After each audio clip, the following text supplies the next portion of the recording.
Amid the stillness of the snowy forest, a piercing call tears through the night like a declaration of intent. The prey slows, its tracks pressing deep into the snow, but the predator grows sharper. These are not mindless hunters. They move with the resolve of warriors, hunters, tacticians. Gray wolves. The pack moves like a cold, efficient machine, where every snowstorm is a prelude to the ultimate battle for survival. Each breath, each step is a quiet warning. This land belongs to the wolves. Before you follow the tracks that are about to be buried in snow, drop a comment to let us know where you're joining from. It's a joy to connect with you all on this journey.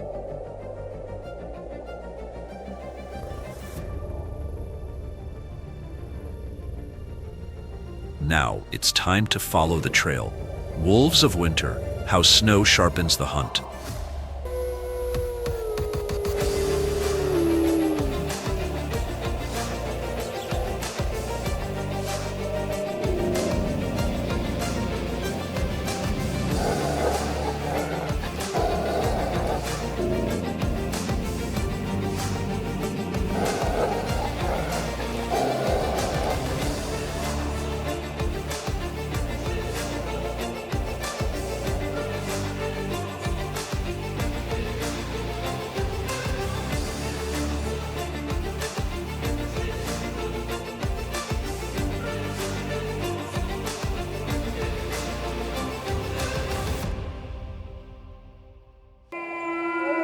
Beneath the thick snow of Yellowstone, a howl echoes, breaking decades of silence. After nearly 70 years of absence, the gray wolf has returned. The 1995 reintroduction did more than bring back an apex predator. It reawakened an entire ecosystem that had long been dormant. Their presence reshaped the behavior of elk, allowing willow and aspen to thrive once more, clearing the path for the return of countless native insects, birds, and mammals.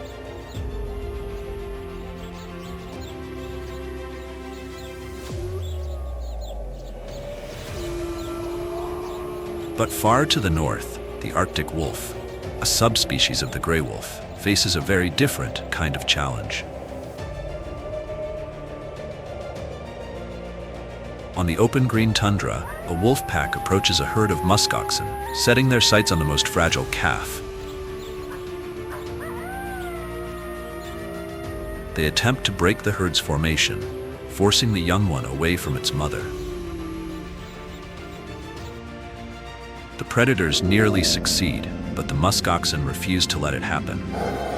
The entire herd turns back, driving the wolves away with sheer force. In winter, muskox herds often grow nearly twice the size they are in summer, maximizing their defense against both predators and the brutal elements. Their phalanx defense, simple yet powerful, is nearly impenetrable. When the herd holds its ground, the hunt fails. Golden eyes retreat in silence. Yet even failure brings its own lesson. What matters more in a brutal hunt, raw strength or calculated strategy?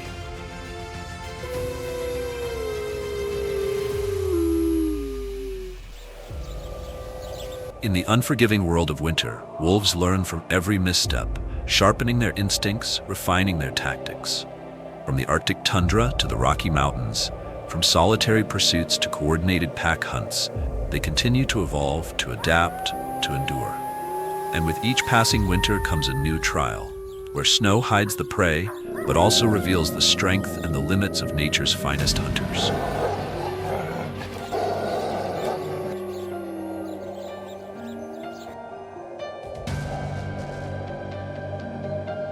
Along the snow-covered mountain ranges of North America, a long rising howl pierces the icy valley below, an ancient, familiar sound echoing through layers of old pines and limestone slopes. It is a sign, a reminder that the gray wolf, the apex presence of the temperate wilderness, is still here, still holding its ground in the untamed wild. Not a legend, nor a faint echo from a prehistoric past, but a living force that continues to shape the essence of a world that remains beautifully, powerfully wild.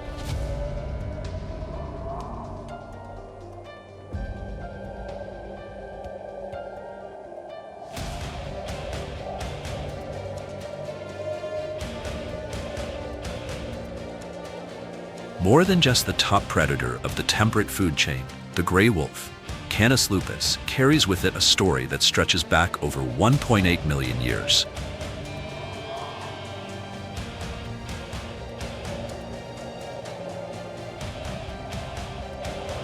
Their history begins in a distant corner of the East, where ancient members of the Canid family first set foot on the lands of Asia. The earliest known ancestor of the gray wolf, Canis chiliensis, lived in northern China around 1.8 million years ago.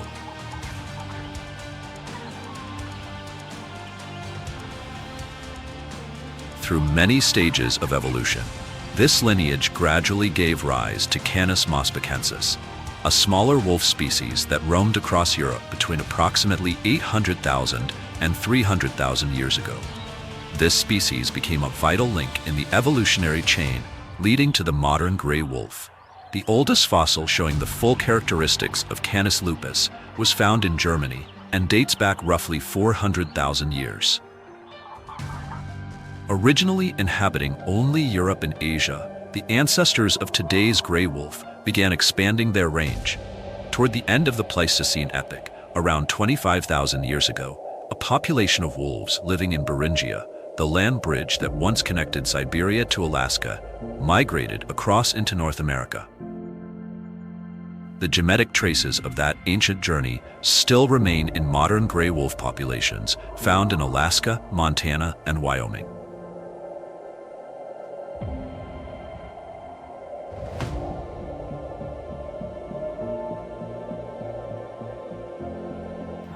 Today, the gray wolf is the largest member of the Canid family. Its body length ranges from 1.3 to 1.6 meters, with an average weight of 36 to 68 kilograms. Some individuals in northern Canada have been recorded weighing over 80 kilograms.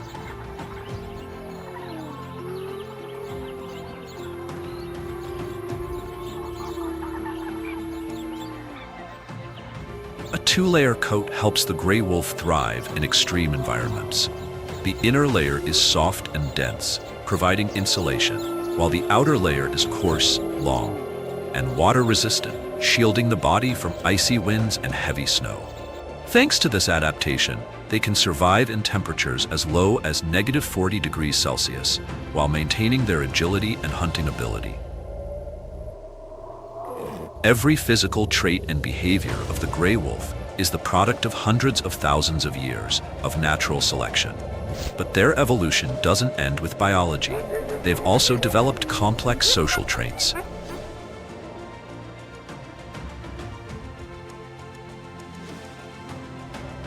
Gray wolves live in structured packs, follow clear hierarchies, hunt with coordination and strategy, and communicate through sound, scent, and body language. The gray wolf is one of the most highly diversified species in the Canid family in terms of subspecies variation. They are widely distributed, ranging across North America, Europe, Asia, and parts of northern Africa.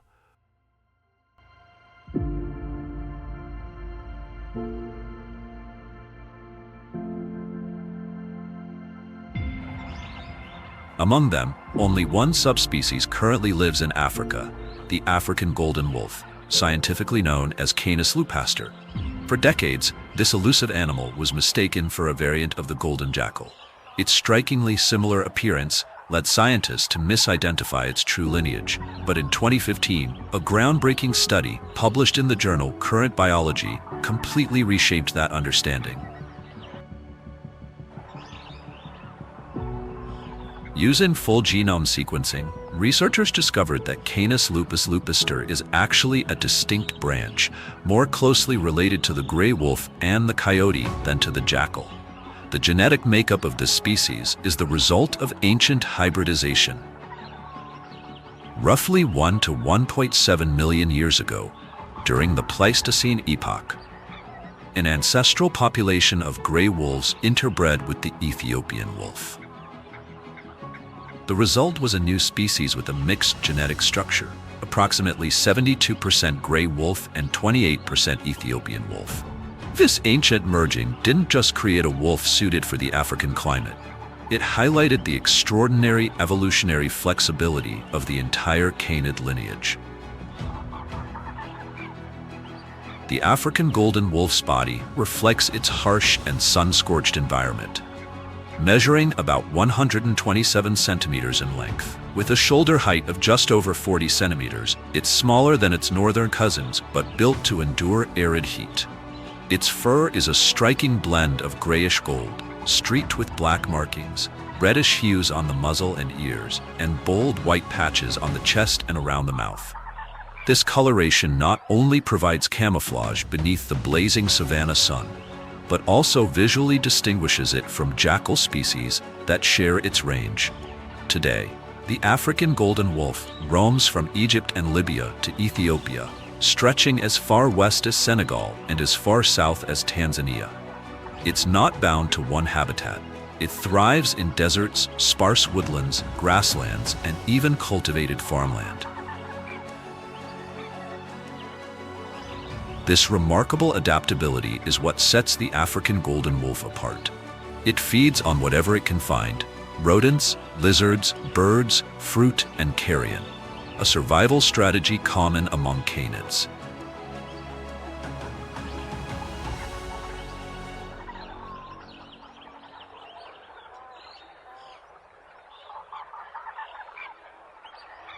Across the vast continent of Eurasia, the gray wolf reigns in many forms, from the dense forests of Western Europe to the frozen tundra of Siberia. It carves out a domain that spans thousands of miles. The most widespread and commonly recognized of these is the Eurasian wolf.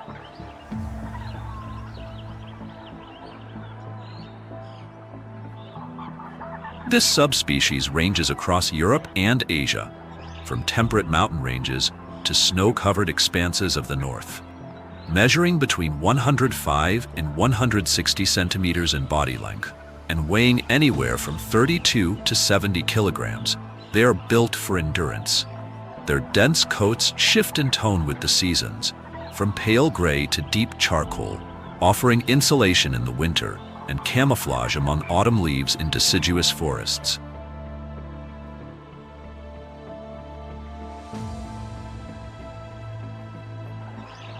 Farther north, where the ground remains frozen for most of the year, the tundra wolf, Canis lupus albus, emerges as a resilient sentinel of the Arctic frontier. Inhabiting the vast Siberian tundra, this formidable predator can grow up to 180 centimeters long, weighing between 40 and 50 kilograms. Across the wind-swept highlands of Mongolia and Tibet, the Mongolian wolf reigns supreme. Its genetic signature is so distinct that some scientists argue it should be reclassified as its own species, suggesting a unique and isolated path of evolution within the canid family tree.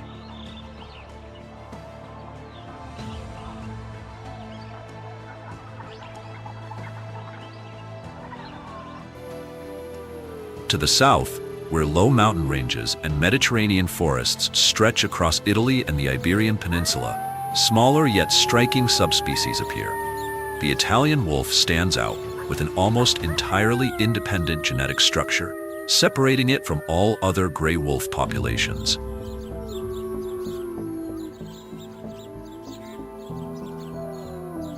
Meanwhile, the Iberian wolf is more compact. Its legs and back adorned with signature black streaks that make it instantly recognizable, even in the undergrowth of dense woodlands.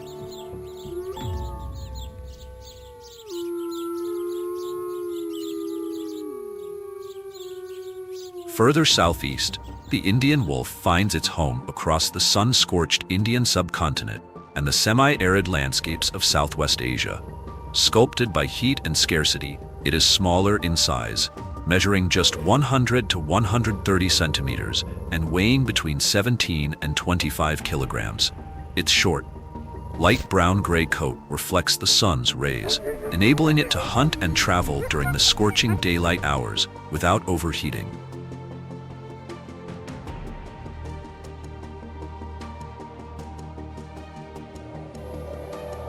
But the central figures in today's story are the warriors of North America. Here, where open plains carve through the rugged Rocky Mountains and deep forests brush the edges of eternal snow, the gray wolf reaches the peak of its diversity.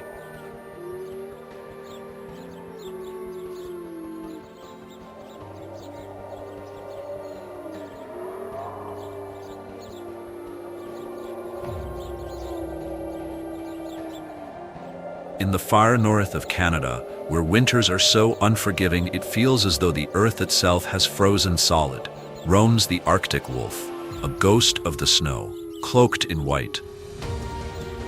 Its coat isn't just for warmth, it's nature's perfect camouflage, allowing it to vanish against a backdrop of ice and silence. With a medium build, stretching close to 1.8 meters and weighing between 45 and 70 kilograms, the Arctic wolf is engineered for endurance. It survives in temperatures as low as -30 degrees Celsius and thrives through the dim, drawn-out days of the polar winter. These wolves live in isolation across the remote Queen Elizabeth archipelago, a realm so extreme few predators dare to compete.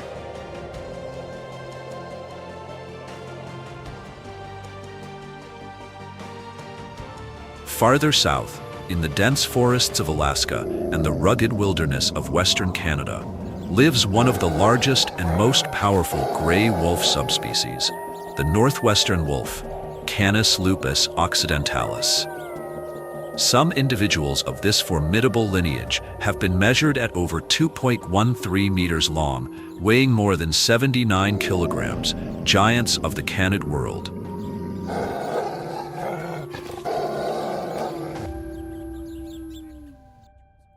Once across the Great Plains, where forests met endless seas of grass, another subspecies ruled, the Great Plains wolf. But by 1926, it had vanished, a casualty of overhunting and habitat destruction. And yet, its story is not entirely over. In protected reserves scattered across the central United States, its bloodline stirs once more, revived through careful conservation efforts. Along the southern borderlands of the US and Mexico, the Mexican wolf clings to survival. The smallest of all gray wolf subspecies, it weighs just 23 to 41 kilograms. Nearly wiped out in the mid-20th century, only a few individuals survived in captivity. But through decades of tireless recovery work, a miracle took shape. By 2023, at least 257 Mexican wolves had been returned to the wild, a quiet but profound victory.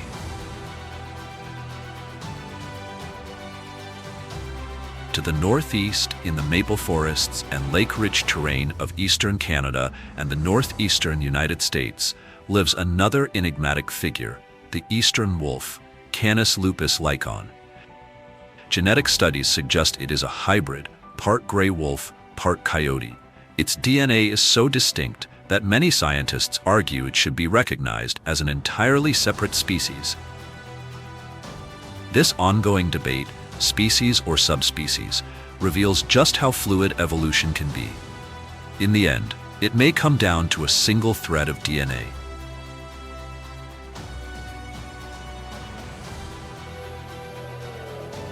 But while science seeks answers, many indigenous cultures in Alaska and Montana have long known the wolf's deeper truth. To them, the gray wolf is more than a creature of biology. It is an ancestral spirit, a symbol of wisdom, of strength, of resilience, a soul that walks not just the land, but the stories passed down through generations.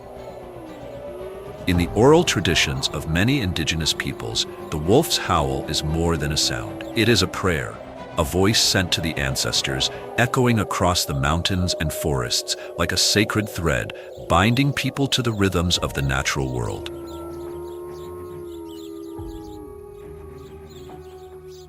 Science tells us another truth, that these howls are the wolf's way of staying in touch with the pack, calls to mark territory, cries to gather the group for a coordinated hunt.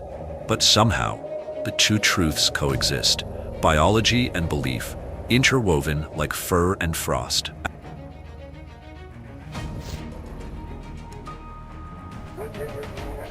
At the heart of the gray wolf's survival lies a fundamental truth. This is a creature shaped by teamwork. Wolves are carnivores that hunt in packs, capable of bringing down prey many times their own size. Their primary food source in the wild is hoofed mammals, falling into two main categories: mid-sized animals like mule deer and caribou, weighing between 23 and 130 kilograms, and giants like moose and American bison, tipping the scale at over 600 kilograms.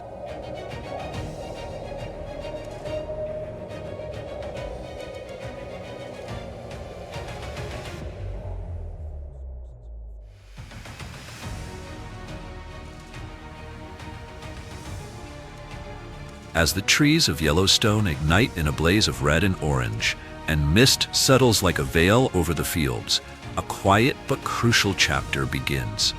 Autumn. It's not as dramatic as spring, nor as punishing as winter, but fall is a time of preparation, of quiet transformation, and in this season, every step the wolf takes is a step toward survival. In Lamar Valley, often called the Serengeti of North America, wolf packs glide through the pale light of dawn. Cold winds descend from the Absarica Range, sweeping across their path. At Slough Creek, a favored spot for wolf watchers, visitors come not only to catch a glimpse of these elusive hunters, but to listen, to hear their howls pierce the silence, echoes of ancient prayers whispered into the bones of the wilderness.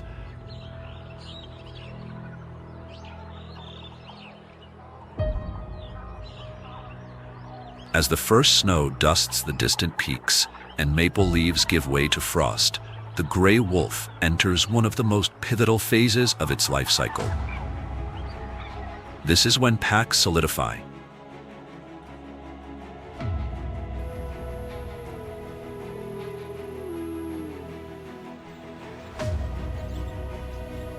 Autumn is more than just a season of hunting.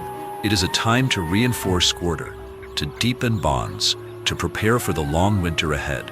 Every trail followed, every chase undertaken, tightens the fabric of the pack. Beneath their fearsome image lies a sophisticated social structure. A typical wolf pack includes 5 to 10 members, but under ideal conditions, the number can swell to 20. Most often, this is not just a group, it's a family.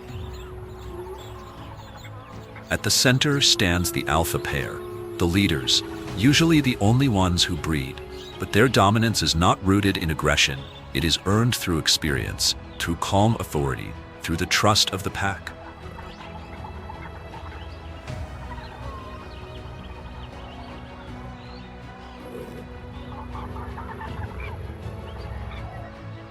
Beyond the hunt, fall marks a shift in priority, territory, establishing it, protecting it.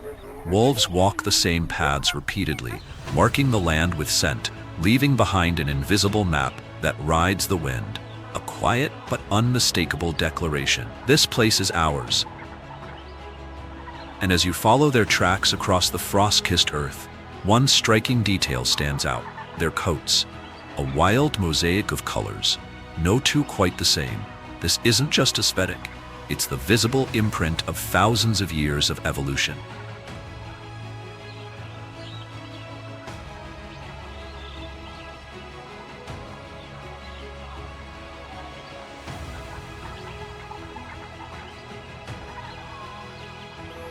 According to Gloger's rule, wolves living in the colder northern regions, like Arctic Canada, often develop white coats that serve as natural camouflage in the snow-covered wilderness.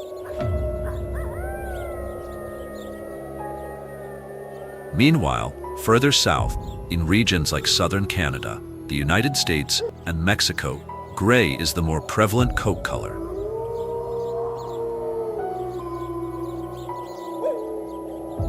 Throughout the rugged Rockies of Alberta and British Columbia, some wolves even display striking shades of jet black, silvery gray, or smoky blue. These remarkable hues are no random occurrence. They trace back to ancient interbreeding, tens of thousands of years ago, when early humans brought the first domesticated dogs across the Bering Land Bridge, leaving behind a lasting genetic imprint on wild wolf populations.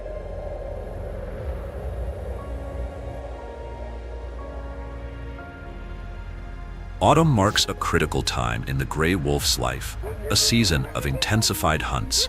Most take place at dawn or dusk, when light is low and prey is least alert. Elk and bison are the favored quarry, each weighing up to 650 kilograms, with the average wolf weighing between 36 and 68 kilograms. Every pursuit becomes a test of coordination, strength, and strategy. No lone wolf could hope to take down such massive prey, but as a pack, they become an unstoppable force. The alpha pair leads the charge, making crucial decisions about direction, timing, and tactics. Young wolves are shaped by these hunts, learning survival not from lectures, but from life and death encounters. Every meal is a lesson. The strongest pack isn't the one with the most muscle. It's the one that functions as a seamless unit.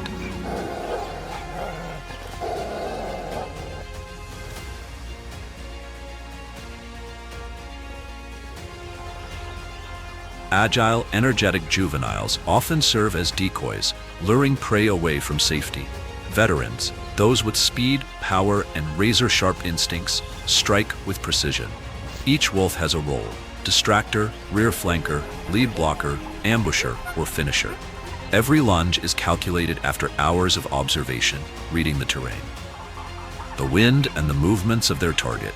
Gray wolves are never random in their attacks. When going after medium-sized prey like mule deer or white-tailed deer, they aim for the throat, where vital arteries and nerves are most vulnerable, bringing the animal down within moments.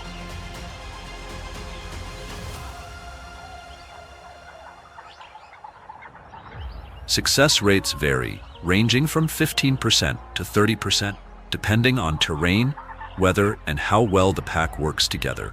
A successful kill can sustain the group for days, while one misstep can lead to injury or death.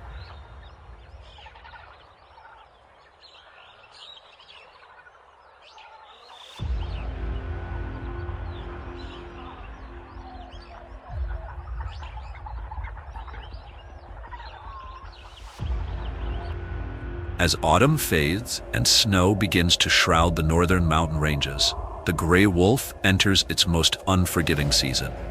Winter doesn't just reshape the land, it exposes the raw endurance and evolutionary brilliance of this apex predator. In these months, the wolf is revealed not only as a hunter, but as a warrior battling for survival.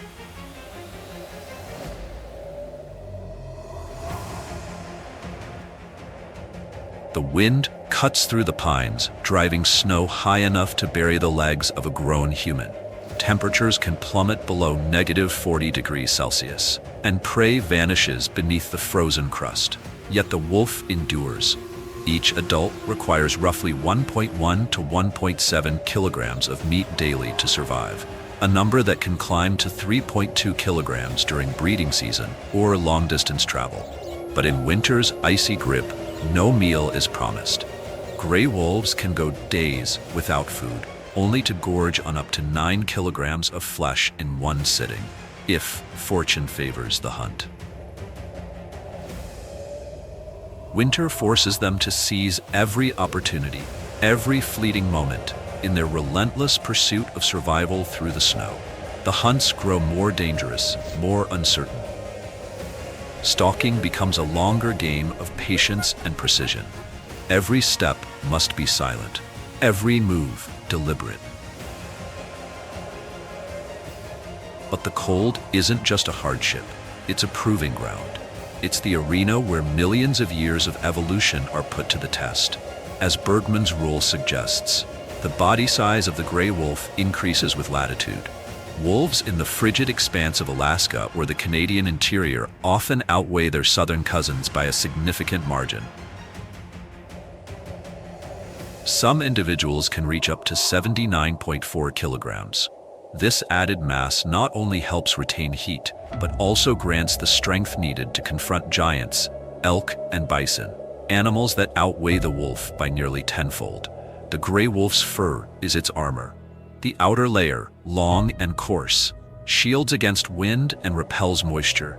Beneath it, a dense undercoat, up to 6 or 7 centimeters thick, traps body heat close to the skin. Along the spine and shoulders, the hairs grow even longer, forming a natural mane, a scarf of survival protecting the most vital areas. Even their feet are engineered for the cold. Wide paws lined with soft fur spread their weight, allowing them to glide over deep snow like living snowshoes. This structure conserves energy and improves balance during long pursuits.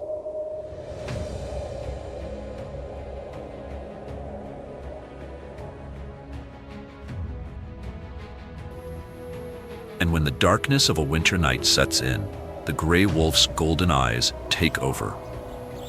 Acting like biological binoculars, they reflect the faintest glimmers of light, no moon required.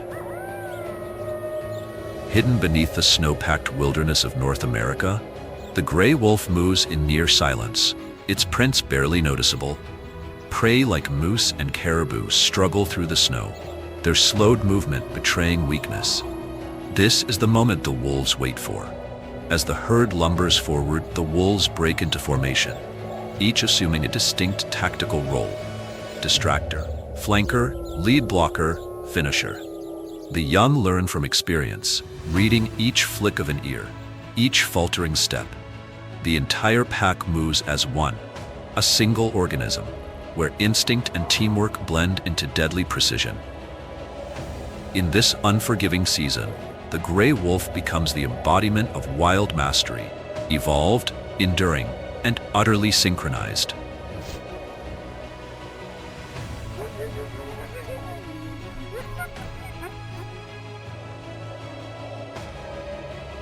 The gray wolf's sense of smell functions like a living map. Equipped with more than 280 million scent receptors, over 50 times more than a human, the wolf can detect prey from over 1.5 kilometers away. Paired with exceptional hearing that picks up frequencies above 25 kilohertz, they can detect distant movement and pinpoint the exact location of prey, even when the landscape is blanketed in snow. The final moments of a hunt are often swift and surgical. When targeting medium-sized prey like deer or sheep, gray wolves go straight for the throat, where nerves and major arteries converge, bringing the animal down within seconds. According to research from the Yellowstone ecosystem and other northern U.S. wildlife regions, wolf hunting success rates climb from around 22% in autumn to over 35% by late winter. In places like Yellowstone or northern Canada, where winter can last up to 6 months, stumbling across a migrating herd of elk or bison is a rare and priceless opportunity. A single wolf pack may cover more than 40 kilometers in one day, whether tracking prey or patrolling their vast territory.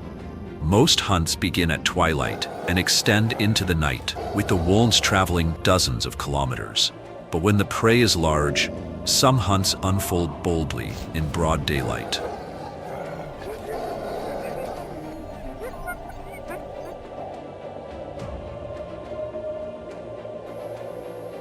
Across the ice-covered plains of northern Canada, the first sound isn't the rustle of paws through snow.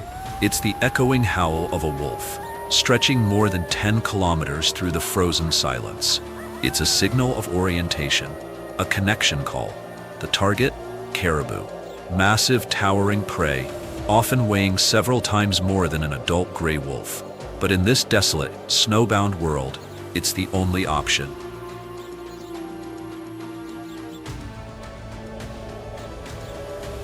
As the sun dips and the sky fades to a pale gray, the wolves begin their pursuit. Every movement leaves a trail. Every opportunity carries the weight of survival. The wolf zeroes in on the weak or the lagging. It doesn't rush. Instead, it encircles, cutting in from multiple directions, pressuring the herd, scattering it. The strategy is simple: isolate, disrupt, and wait.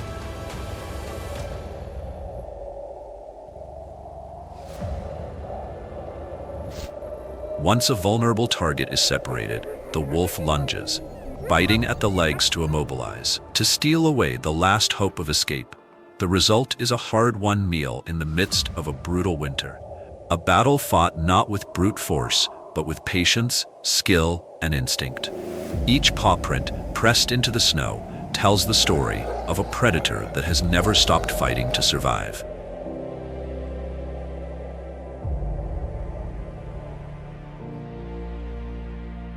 This time, however, they hunt as a unified force, armed with a bold strategy. The target, bison, the largest land mammals in North America.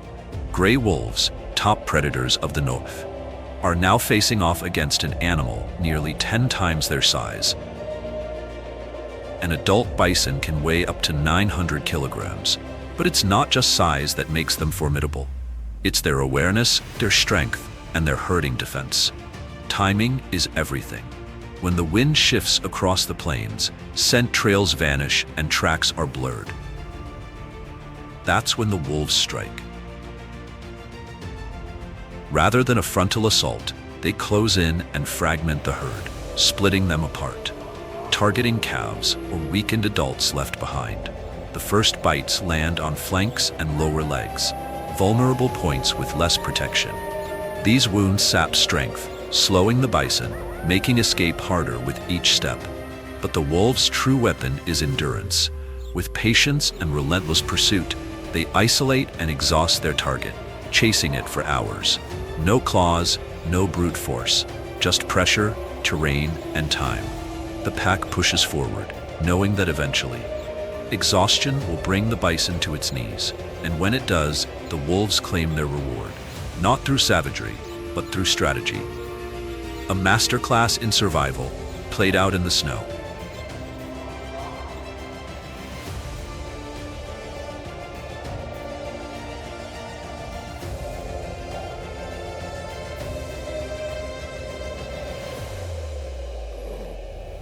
For the wolf, every hunt is a calculated performance, an intricate fusion of stamina, strategy, and instinct.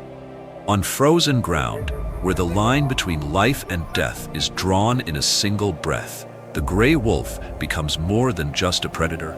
It stands as a living emblem of survival in the wild.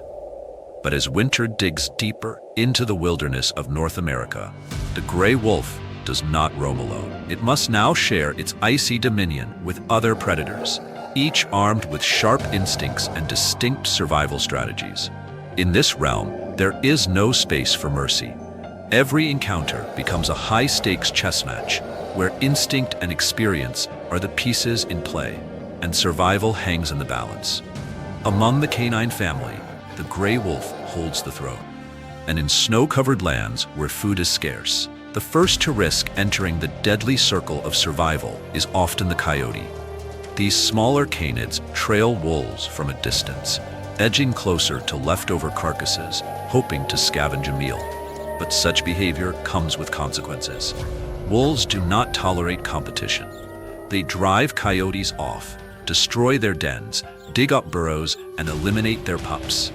These are not acts of hunger, but of dominance, brutal tactics to assert control over the land they claim.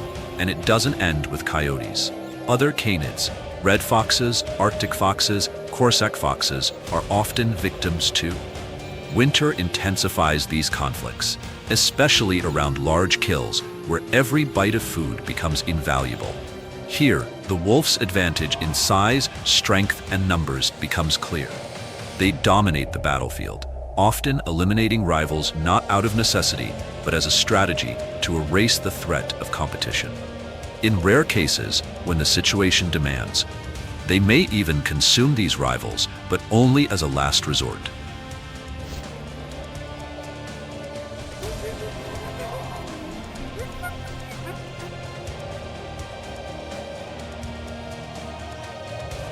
Further north, in the vast taiga forests that blend into the frozen tundra, another contender emerges, the brown bear.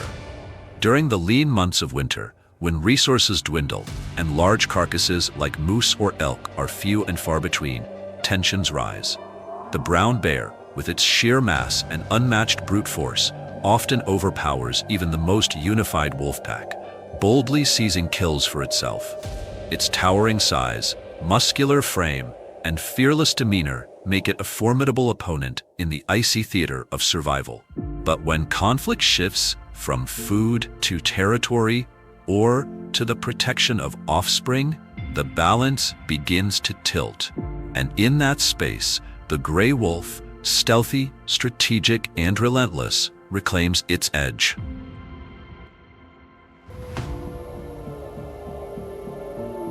Bound by blood and coordination, wolf packs can work together with astonishing unity. When a lone brown bear strays too close, especially near a den or threatens the safety of pups, the pack's response is immediate and uncompromising. At that moment, brute strength is no longer the deciding factor. What matters is coordination, courage, and the ancient instinct to defend the future of the pack. The rivalry between wolves and brown bears runs deeper than simple competition over a meal. Ecological evidence reveals a darker truth. Gray wolves have been known to eliminate young or weakened bears when the odds are in their favor. These are not opportunistic kills, but strategic strikes. The violence goes both ways.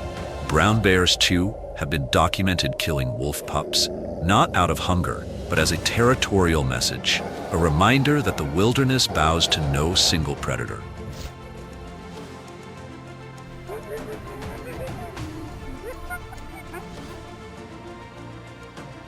In contrast, the dynamic between wolves and American black bears plays out along different lines.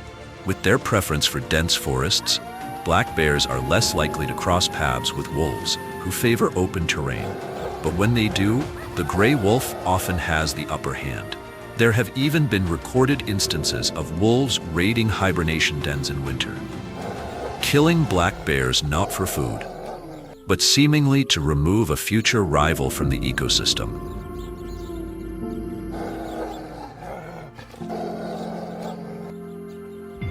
Even the wolverine, a creature known for its ferocity, sharp claws, and unrelenting spirit, finds little mercy at a wolf's kill site. Wolves chase them off, confront them, and at times kill them outright. Wolverines are forced to retreat, climbing into trees or tunneling deep into snow to escape the relentless pursuit.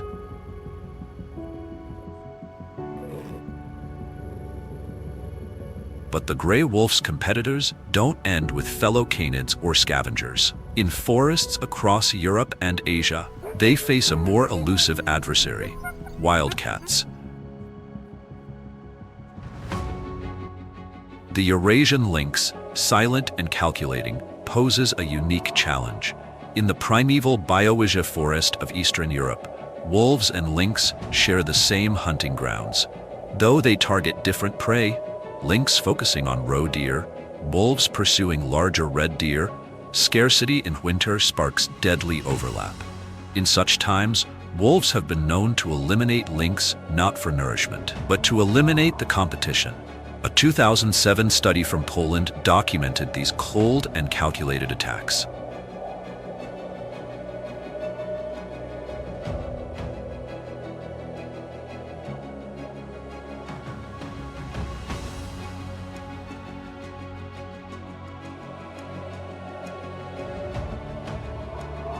Across the Rocky Mountains of North America, another feline rival emerges, the cougar. Though both species coexist, they maintain an uneasy truce by dividing the terrain. Cougars claim the steep, elevated slopes for stealth attacks. Wolves control the lower plains with teamwork and endurance, but deep snow blurs boundaries, and when paths cross, violence erupts. Wolf packs may steal kills or ambush isolated cougars. Yet, in a one-on-one fight, the cougar, with its powerful forelimbs and deadly claws, can stand its ground and even emerge victorious.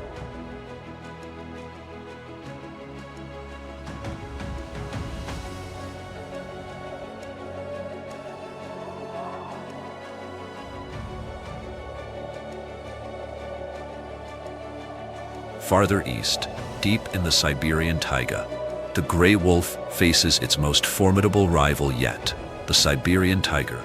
Here, the balance of power shifts completely. The tiger, a silent and solitary hunter, is the undisputed king of these icy forests. Scientific data confirms that tigers frequently eliminate wolves to protect hunting grounds. In some regions, their dominance is so complete that local wolf populations have been pushed to the brink of extinction.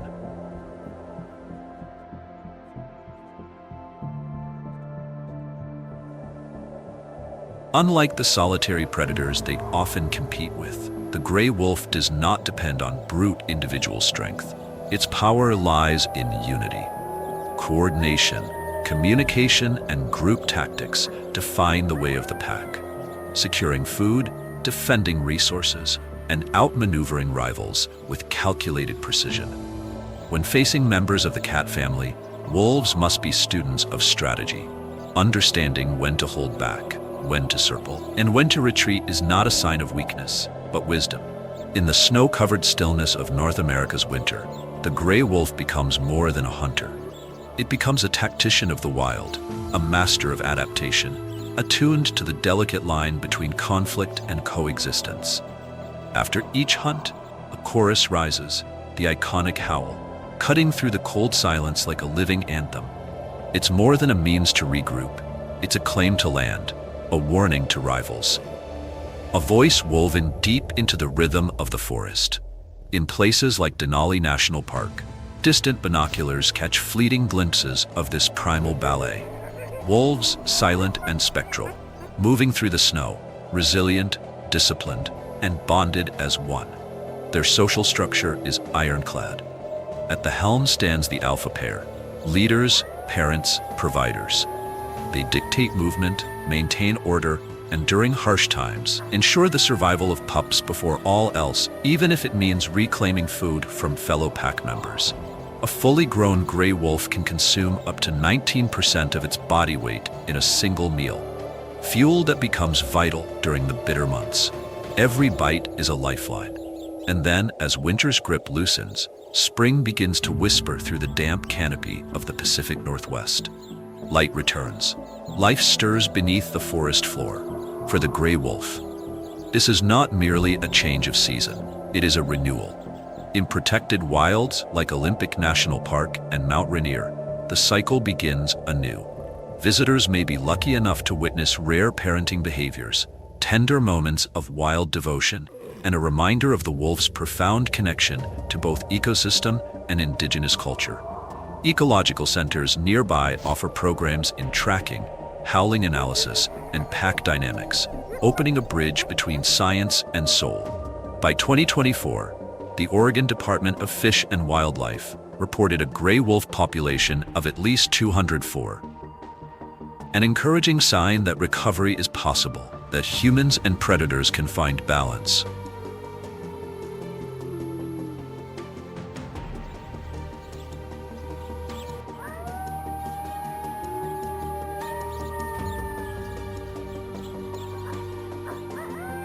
With spring comes breeding season, a time when instinct and social structure must walk in harmony. Den sites are selected with care, near water, far from danger. And when threats do arise, the pack becomes a wall of teeth and resolve, guarding the next generation. Breeding occurs between late January and early April, depending on location. After a gestation of about 62 to 75 days, the forest welcomes new life. 4 to 6 pups emerge, tiny, blind, and helpless, each no more than half a kilogram in weight. Their survival depends not on one parent, but on the collective force of the pack. The story of the gray wolf is not one of dominance alone, but of cooperation, adaptation, and timeless resilience. A creature shaped by ice, driven by instinct and sustained by the power of family.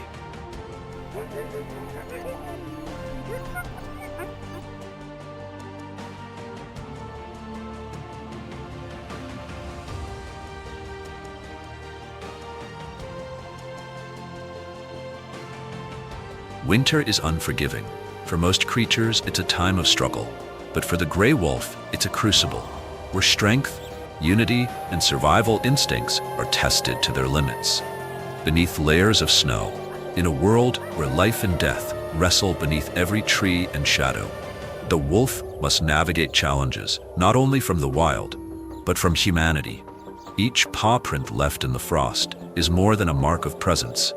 It is a quiet cry for space, for survival, for recognition. As cities expand, farmlands stretch, and roads carve through wilderness, the vast corridors, once traveled freely by wolves, are splintered into fragments. What was once endless territory is now a battleground for existence. The gray wolf, once a symbol of wilderness and freedom, finds its world shrinking, its ability to roam, hunt, and reproduce increasingly constrained. With habitat loss comes hunger. With hunger, disruption. Packs fracture. Future generations grow uncertain. And with proximity to humans, conflict grows. In Oregon, despite a 15% population rise in 2024, bringing the total to 204 wolves, livestock attacks climbed as well, from 91 the previous year to 115 reported cases. In neighboring Washington, the gray wolf population declined for the first time in years, falling from 254 to 230 individuals. The causes: legal hunting, habitat encroachment, and growing tensions with local farmers.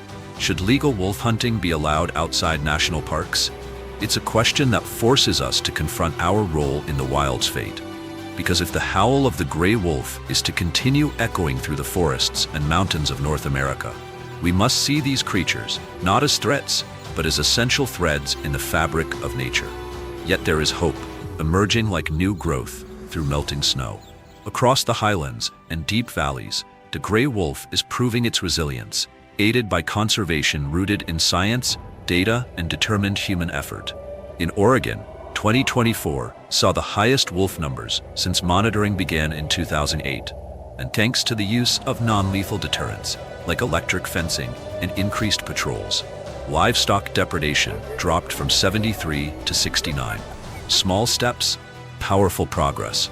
In Washington, although the overall population dipped, the number of established packs grew to 43, a sign of territorial expansion and adaptability. In Colorado, a historic moment, 10 gray wolves reintroduced from Oregon in late 2023, a decision made directly by public vote. A license plate program now helps fund ranchers who embrace wolf-friendly practices, proving that coexistence is possible when communities are part of the solution. On the national level, the U.S. Fish and Wildlife Service continues to craft a federal recovery plan. The road ahead is long, but it's a road worth taking. Because saving the gray wolf is not just about saving a species, it's about protecting a balanced ecosystem. It's about choosing a future where the wild still breathes. And we all have a part to play, whether through supporting conservation groups, living more sustainably, or simply sharing truth rooted in science. When we act with understanding and intention, we transform from adversaries into allies. Together, we can keep the wild alive. We can keep the howl echoing. Have you ever witnessed a wolf pack on the hunt? Share your stories in the comments below. And don't forget to like, subscribe, and tap the notification bell to join us on our next extraordinary journey into the wild.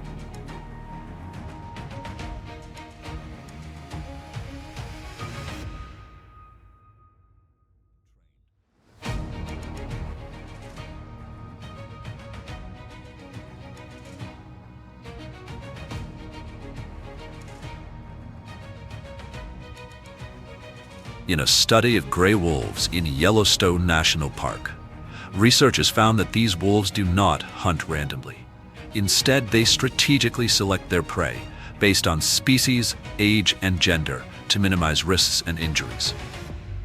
Gray wolves possess remarkable hearing, allowing them to detect sounds from up to 6 miles away under optimal conditions. Their sense of smell is believed to be up to 100 times more sensitive than that of humans, enabling them to track prey across vast mountain ranges, even when scents are obscured by snow or carried away by strong winds. They can detect the scent of an animal from as far as 2 miles away, even if the prey is hidden deep within forests or complex terrain.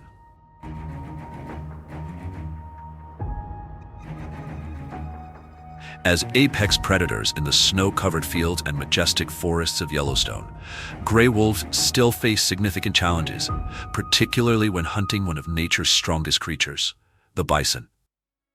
The success rate for wolf hunting bison is only around 2% to 4%. However, each successful hunt is a remarkable achievement that showcases the collective strength and cunning of North America's gray wolves. The hunt begins with wolves surrounding and dispersing the bison herd. Like skilled hunters, they target the weak, elderly, or young individuals in the group, patiently waiting for the right moment to strike. Once the prey is isolated, wolves focus their attacks on the hind legs and tail, reducing the bison's mobility. In deep snow, conditions become advantageous for the wolves, increasing their success rate to approximately 10 to 15%.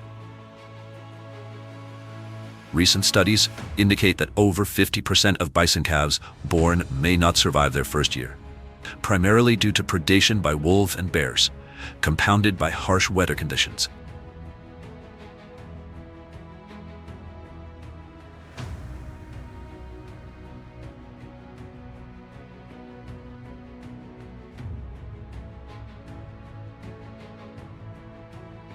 In the wilds of Yellowstone, the North American gray wolf is renowned not only for its exceptional hunting skills, but also for its fierce defense of territory and pack against formidable foes.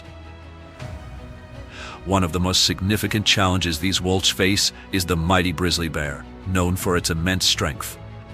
When a wolf pack successfully brings down prey, it is not uncommon for a grizzly bear to appear and attempt to steal their hard-earned meal.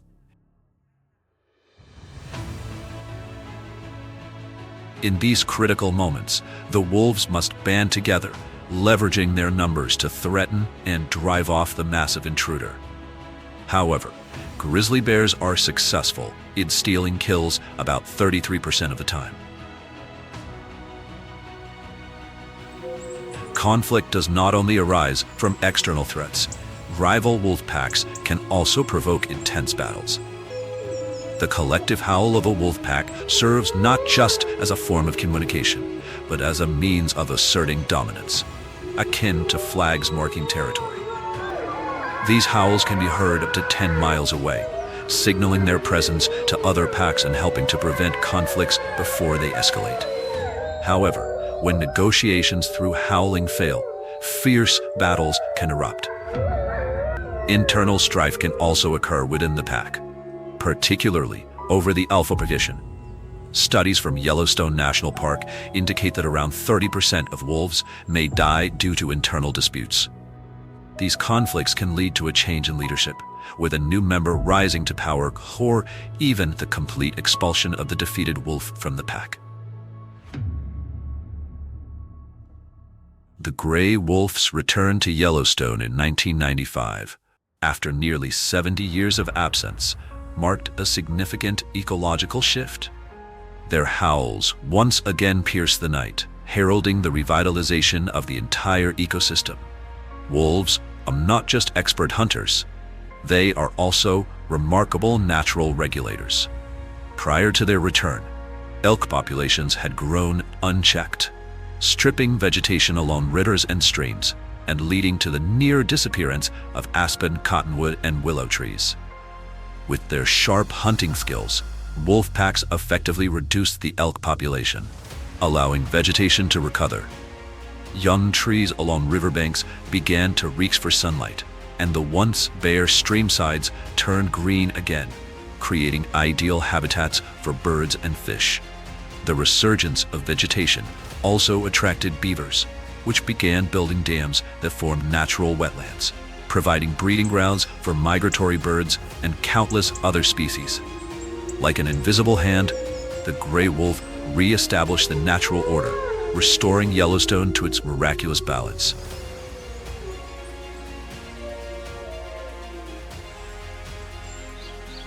In the wild heart of Yellowstone, the grizzly bear, commonly referred to as the North American brown bear, stands as a resilient warrior of nature. From the lush green pine forests to the expansive prairies, and from the towering mountain ranges to the dense mixed forests, the grizzly finds an ideal refuge. Within the pine and mixed forests of Yellowstone, every branch serves as a lifeline, allowing these magnificent creatures to thrive as they capitalize on the abundant food sources and safety the environment provides.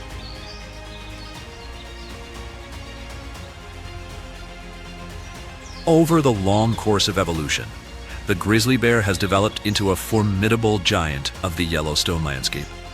Their lineage traces back about 50,000 to 100,000 years ago, when brown bears from Eurasia crossed the Bering Land Bridge during the last ice age to enter North America. The harsh climate and rugged terrain of their new environment spurred the emergence of a new species, the grizzly bear. These Siberian migrants adapted to the extreme conditions, evolving into the powerful creatures we recognize today. However, the journey of the grizzly bear is not merely a tale of survival. It also reflects a history of decline.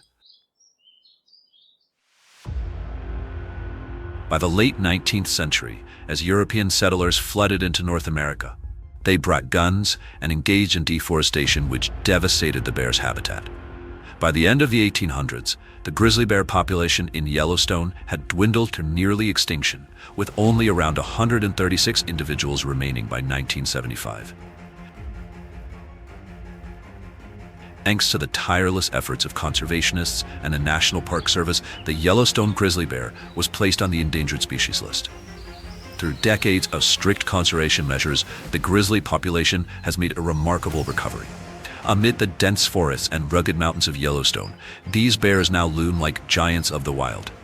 When standing upright, a grizzly can reach heights of up to 8 feet, instilling fear in any creature within the forest. Adult male grizzlies typically weigh between 400 and 790 pounds, earning them the title of the uncrowned kings of this majestic landscape. Female grizzlies, although smaller, weigh between 290 and 400 pounds and exhibit incredible resilience, capable of enduring the harshest conditions.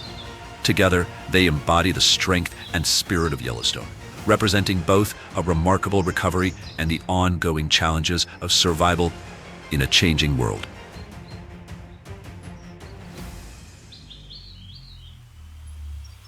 The wilderness becomes even more formidable with the presence of grizzly bears. The largest of these mighty creatures can weigh up to 1,000 pounds, especially after accumulating fat reserves in preparation for hibernation. Their thick fur, ranging from light brown to nearly black, acts as natural insulation, shielding them from the harsh cold of Yellowstone's unforgiving winters. This dense coat gives them an almost armored appearance, a fitting look for animals adapted to thrive in the wild's brutal conditions. Beyond their fur, grizzlies have evolved remarkable survival strategies to endure the extreme winters of Yellowstone. As the frigid winds begin sweeping through the mountains in November, these powerful bears seek out remote, high-altitude locations to dig deep dens into the earth. These dens serve as their winter refuge, protecting them from both the elements and potential predators. During this time, grizzlies enter a state of hibernation, neither eating nor drinking, instead relying solely on the fat reserves they built up during the warmer months.